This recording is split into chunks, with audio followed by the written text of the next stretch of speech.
afternoon, and good evening to all. Welcome to Melanated Mondays, and I hope you are ready to get your Mondays melanated. All right, y'all. So y'all know what time it is. Roll call. All right, Miss Destiny. Hi, everyone. This is Jalen. He's my husband. We're so excited for today's podcast. I hope you're ready. Miss April J. Hey, everybody. Let's get this melanation on. Miss Nikita. Hi, everyone. I hope you're ready for a great conversation. And Miss Just Dee. What up, y'all? I'm ready. Let's get into it. And I'm Demi. I'm glad y'all are here with us on this Melanated Monday. We have a very special guest host, Mr. Jerry. Everybody say what's up? What's up? What's going on? All right, y'all. So let's get into the first segment of today. Miss Nikita is going to talk to us about mansplaining. Take it over, Nikita. Hi. So for today's topic, mansplaining. Very, I think, controversial between men and women. So we're going to have an open discussion about it, and we're hoping to hear some great back and forth between the women that we have here and our special men guests, so we can hear both sides of the argument and not just, our side. So first off, I'm going to read just some definitions of mansplaining that I found on Urban Dictionary. Some of them are pretty funny. So what is mansplaining? When a man explains something to a woman in a patronizing tone, as if the woman is too emotional and too illogical to understand. A word used by feminists to silence men and prevent them from learning that men actually have problems too, and that their point of view isn't the only one. When unsolicited advice or direction is given to a woman by a man in a condescending manner, the reasons typically being the man does not believe the woman is capable of completing the task independently and must need guidance. Okay, so what do you guys think mansplaining is? When a man does too much explaining. Okay. Nikita and I have gone back and forth on quite a few different topics. This kind of being one of them as well.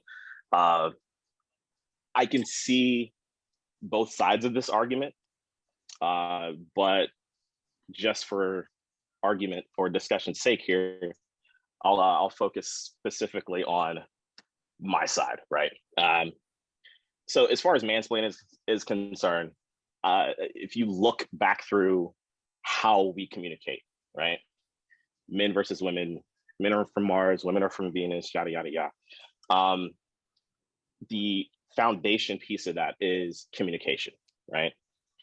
Women naturally need more information, right? They focus more so on the small details.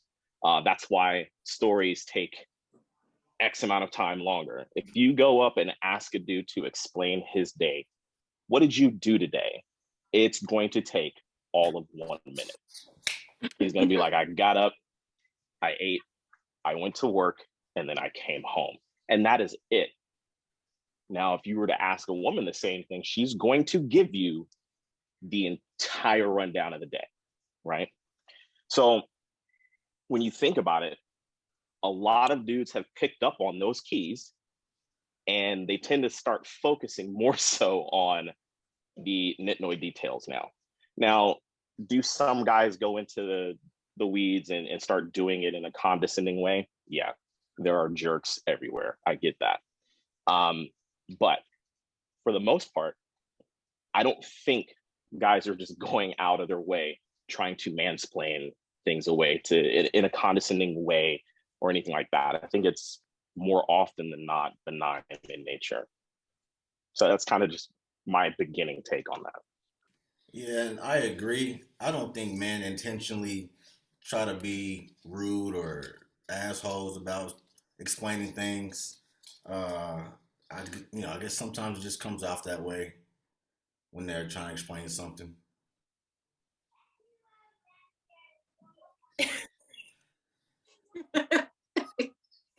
Good answer. I mean, I feel like I think I've seen both sides. Actually, when I did some Googling, I found this article and it was funny, but it wasn't funny, but it was funny at the same time. And it was like 7 of the like wildest moments of like mansplaining. And it was like, I remember this one, it was a professor. She had just got done giving a lecture on this specific topic. One of the guys came up to her and said, "Hey, have you thought about doing something on the specific topic that she had covered?" And she was like, yes, sure. I just covered it. I'm sure she had the conversation, but that is sad. I feel like sometimes maybe men don't, like you said, communication, women are really good at communication. Maybe men aren't necessarily the best at listening at all times. And I know it's not all men, but maybe they aren't good at listening. She had just got done giving a lecture on whatever topic it was. And the fact that he came up to her and was like, hey, that was an example for her, but I saw some other examples and I was just like, wow, but for me personally, I've experienced it in, I guess, the work setting. I don't recall really like him ever, maybe he has, or any like personal setting, but in the work setting I have, so it's interesting to hear the man's side of things when you're experiencing it personally, So for me, I have experienced it both personally and professionally. In my personal relationship, I make sure to nip it in the butt when it starts happening. Just because as much as we want men to communicate more and more effectively, women, I feel, or at least me, I think that I don't really communicate what I want or my intentions as clearly as I should. So like, if I feel like someone is speaking to me in a patronizing way and I stay silent about it, then they don't know that that's something that bothers me, that they're going to continue doing it. And then I'm going to be sitting here mad. And I'm mad by myself because I didn't say anything and I'm not doing anything to change it. So yeah, that's what I do for me personally, but like professionally it's kind of different. For example, there's an older gentleman at work who's been in the military, and he's already done all that, and he's a civilian now, so he thinks he knows everything. And I am not an expert in my field, but I am an expert among my peers in my job in finance. And this guy, he had some experience with finance years ago that he believes, based off of his tone, outweighs what I've been doing for the last 8 years. And when there's a question asked specifically to me and specifically about my field, he'll jump in and answer the question. And then he'll answer the question completely wrong. Like, first of all, sir, nobody was talking to you. Nobody asked you. They asked me. And you're wrong. So from that perspective, like I don't understand like the logic. Honestly though, maybe that's just a personality thing. Maybe not, it's not a mansplaining issue, if that makes sense. Because I feel kind of both ways about mansplaining. I don't really think, and me and Jerry were having this discussion earlier. Why do we call it mansplaining? Why isn't it just called over explaining or something? Why are we putting a gender towards it? Because everybody does it, right? That's true. I think I've dealt with it personally and in the workspace. So my husband, we joke about it. We don't say mansplaining, but it's something we've always joked about. So me and my husband are completely opposite of each other. I'm a very simple thinker. Even when I explain things, I explain it in the simplest way possible. I don't know if that's because I have kids, so I have to tone down the way I explain things. So I do that when I speak to other people. Then too, I'm like, people ain't got time to be here listening to how I'm over explaining stuff. But my husband he's a complex thinker. So when he explains stuff, he over explains. And I'm just like, yo, it's not that serious. I literally just said the same thing you said. I just said it in a more simpler way so that it just don't seem, I don't know, fancier. And then my husband, I think some men too, are very, very intelligent. And so that also comes out when they're explaining things. They, I don't know. I don't know how to explain it, but yeah, I also my husband's complex thinker. So the way he explains things, he goes, I'm more straightforward and he's like this. And he's going to give you specific details about certain things. He's going to get into it. And yeah, in the workplace, I think men just do that to women. Personally, that's what I deal with because they just think that they know more than women in most cases. So like Nikita and Destiny was saying, like Destiny said, the lady had just did that topic and the dude was like, you gonna do this topic. And that is kind of annoying because we're not saying it in the way a man would. I guess some men feel that they have to reiterate what we just said, but in a different way. And that's kind of annoying. But then again, I think it really just comes down to like Nikita said, communication and how you communicate, and also how you understand people when they're talking to you, because not everybody understands the same way, you know, because me explaining in a simple way to my husband, that doesn't do anything for him. So he can have an in-depth conversation with another complex thinker and it's like his whole world is complete. And then when I explain something to him in a simple way, he's like, but wait, hold on. And I'm just like, it don't have to be that hard. But I think it's just people's personality. I think that's what really it comes down to. Like Nikita said, why do we give it a name? Because I do think both genders do it. It just depends on maybe people's personalities and how they communicate. I agree, but I will say this. It's just as simple as I can. Just off of what, hello, Jerry. I'm Dee. I didn't get to introduce myself. But what Mr. Jerry said earlier about how, you know, men try to change their way of communicating to accommodate women. And as simply as I can put it, those who mansplain, but let me interject with that because I agree that it probably should not be called mansplaining. And I did have this conversation, a similar conversation with someone before, but I do agree with that. Maybe it should not be called mansplaining. But those who do mansplain,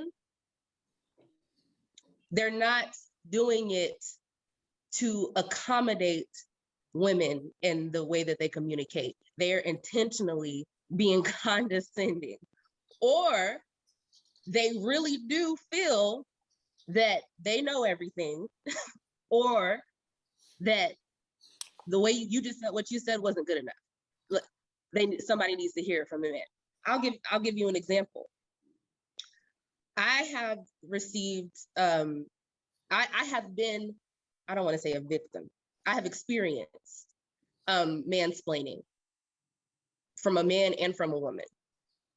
And the way that and this could be a personality thing, but when I confronted the woman, and this was both in professional setting, about what just transpired, she was like, "You're right.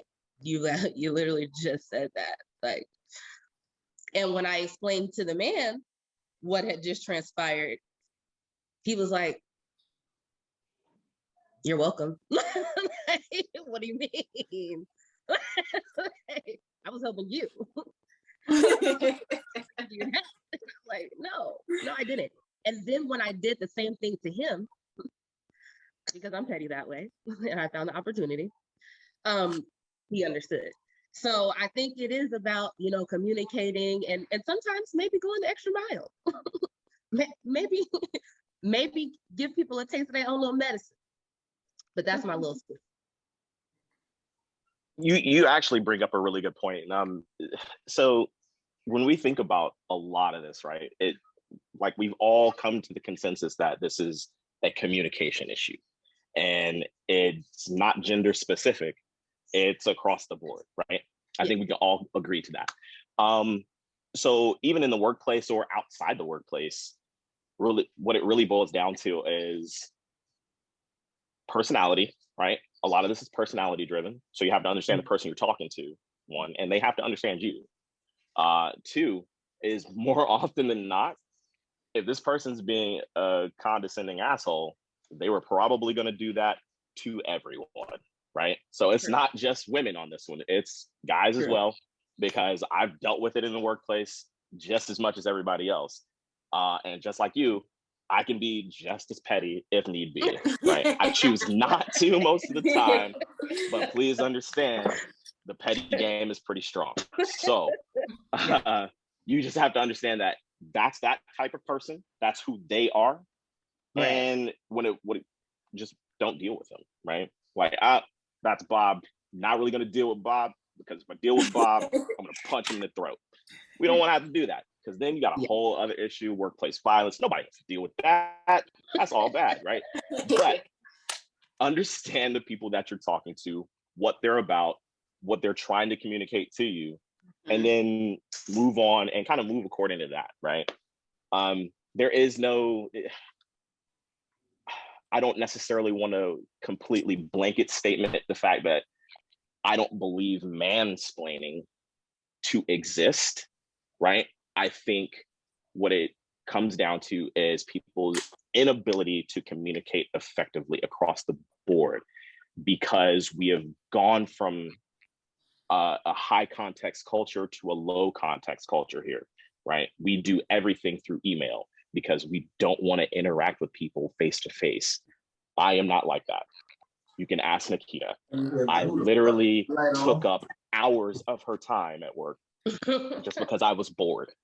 And I would get up from my desk and I would walk across the street and I would go and eat snacks at her desk and bother her. But it was that face-to-face interaction. And I think there's a lot to be said for that, right? Things get lost in translation. Context is missing whenever you send emails and stuff like that. So I think that's what it really comes down to. I don't think a lot of people go out of their way to be an asshole and talk to people in a condescending way, unless that's just who they are. I'm not going to go out of my way to try to talk down to a woman at work, because more often than not, she's just as accomplished, if not more accomplished than I am doing my job. Yes. If anything, I'm going to use her as a source of information. Like, hey, look, Dee told me to do it this way. You got an issue with how I got it done? Go talk to her. I don't recall.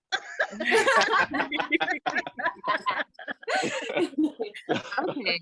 So I didn't have it on an email or a text, then it didn't happen. That's what no documentation. I have a question for Jalen. So Jalen, you are a crew chief in the military, and I know what y'all agency is very detail oriented when it comes to the things that y'all do. So with you working with my husband, I do see that he also maybe because that's how he explains things. He's a complex thinker. He very detail oriented when he explains things. Are you the same way? And do you feel like if you are, does that transpire into your personal way of communicating with your wife or your friends? Because that's how you guys are at work when it comes to, explaining things, because you have to, because you're working on an aircraft. So you can't be a simple communicator when it comes to that job. So do you think that carries outside of work too, when you communicate? Yeah, I would say so. But even when you are communicating at work, you kind of just giving the meat and potatoes. You're not giving anything extra. And that's kind of how I talk to Destiny for the most part. Yep. So, I keep it like, I tell her what she needs to know. Yep.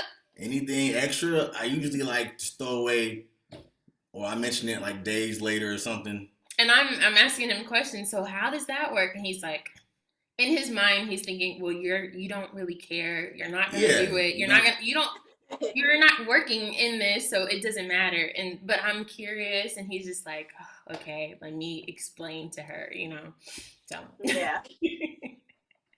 And yes. So okay, look, and I hate to hog the conversation here, but that in and of itself, that particular interaction right there is exactly like I would say 90% of dudes whenever they start thinking through stuff and they're like, okay, I'm not gonna bore you with something that you clearly don't care about because you don't deal with it on a day-to-day basis.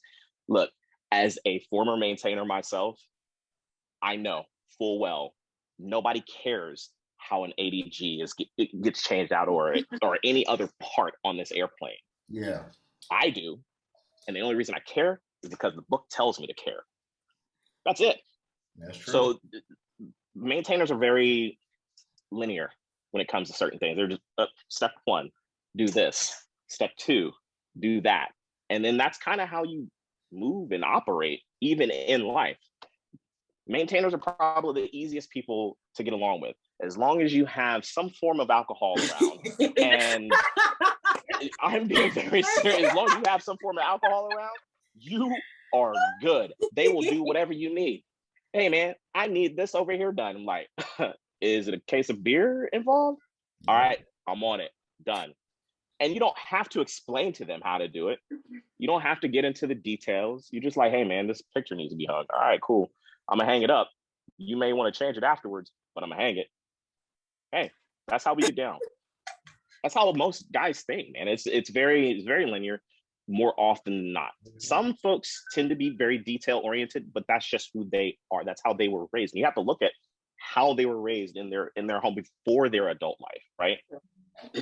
Because that has a lot to do with it. Your social economic standing, or how you were raised with your parents, stuff like that, man.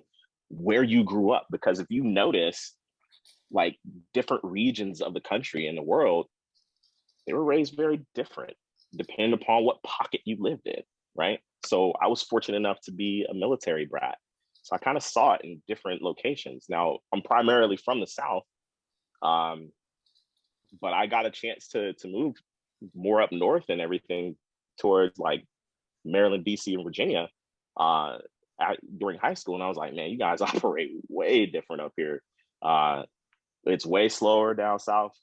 Everybody's kind of relaxed up north. It's very different. So those are all things and characteristics that kind of mold you into who you are. And a lot of that has to do or makes up your communication style as well. Wait a minute. So whenever y'all bring y'all representative to the dating scene, y'all explain a lot during them times. Y'all, oh, how's your day? You able to give me a whole lot? And then when y'all put a ring on it, it get real short. Y'all get real linear then. So so y'all know how to, but then at some point stuff get real short. And with my husband's prior crew chief as well. And Ruben is cut from a different cloth. He is a different breed. No, he's not. Special man. Different. He's not. He can explain things real different. But with my husband Jay, I can see when I've reached my my question count. You know what I'm saying? Like, so it's like I asked him to explain it, and then he gives me like 3 words, and I say, okay, so do you mean do this? Okay, so what color was that? Okay, so and by the 3rd question, I can see like the life drain from his eyes.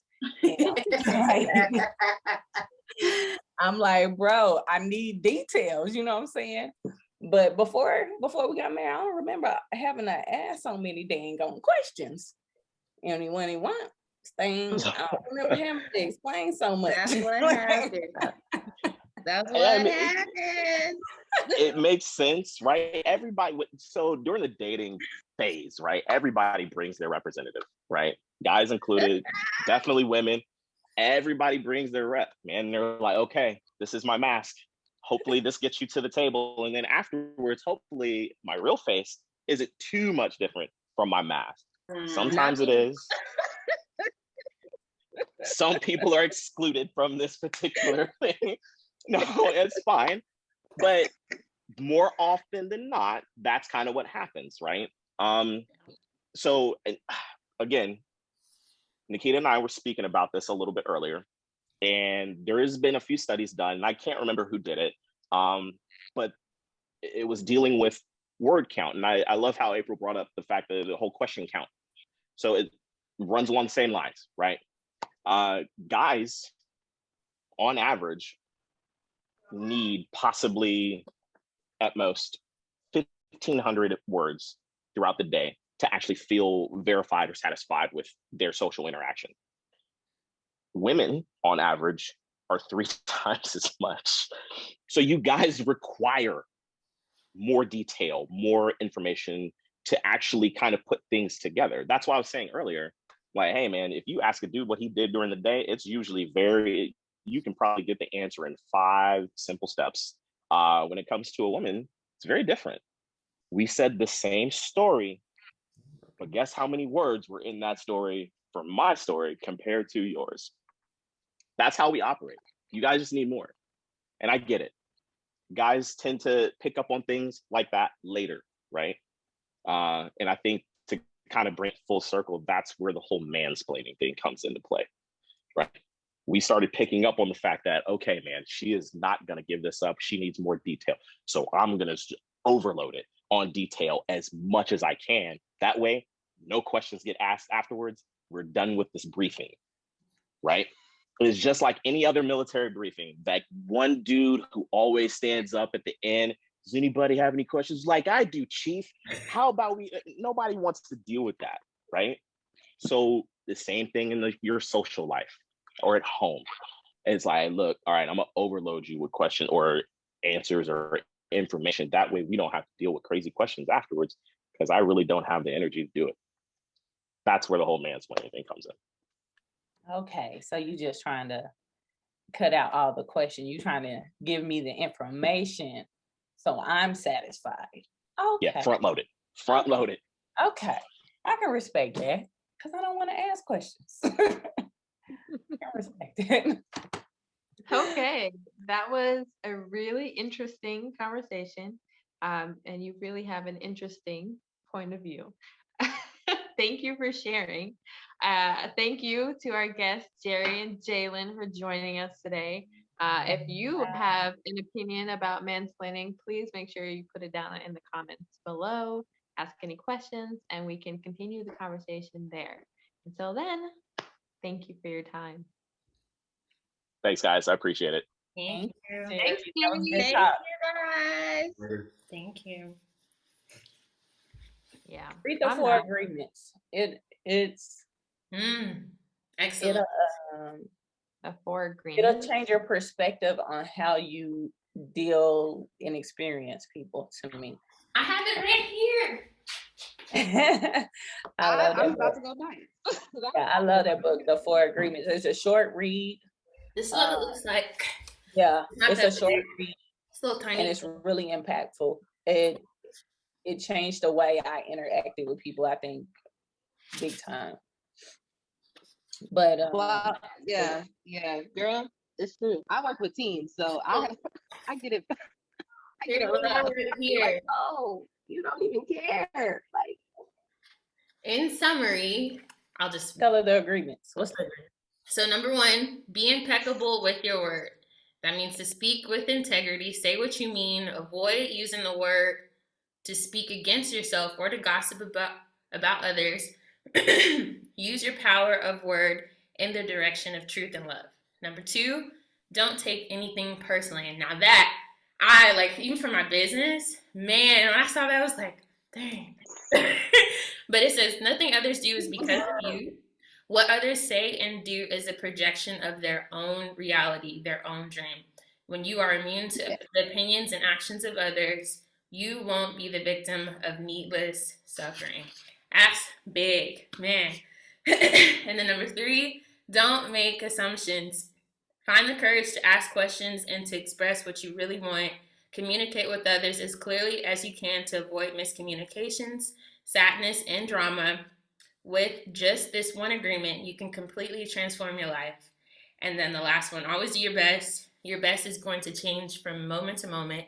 It will be different when you're healthy as opposed to sick. Under any circumstance, simply do your best and you will avoid self-judgment, self-abuse, and regret. Man, this book is good. I'm about to buy it right now. That book was like a huge game changer to how I perceive when people talk to me. And yeah. So. All right, y'all. I hope that you enjoy episode talking about mansplaining. Some good conversations though, and I hope that you all enjoyed it. Stay tuned for next week's conversation about making yourself a priority. Make sure to like, share, and subscribe, and we'll see you next week for next week's podcast. Bye. Happy birthday, Dee Dee.